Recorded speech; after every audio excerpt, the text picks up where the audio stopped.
3 лет назад увиделись первый раз в мечети.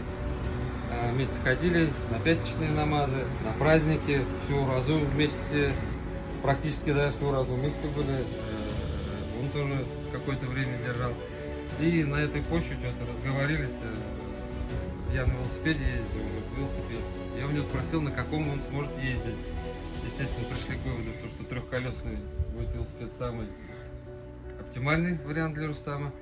И я обратился к сабинским бизнесменам, к друзьям, даже люди, которые просто узнавали то, что идет, как я даже не знаю, как выразить, то ли сбор, то ли какой-то, и тоже приняли участие, собрали сумму, и вот купил велосипед, заказали в городе Ростове. Спасибо Аделю, спасибо сабинским предпринимателям.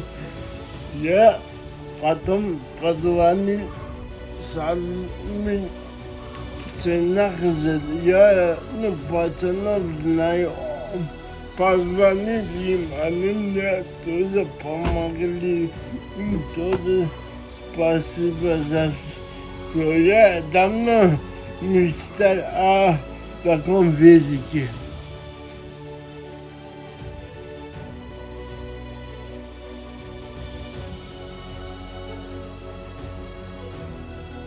Спасибо всем, кто мне помог.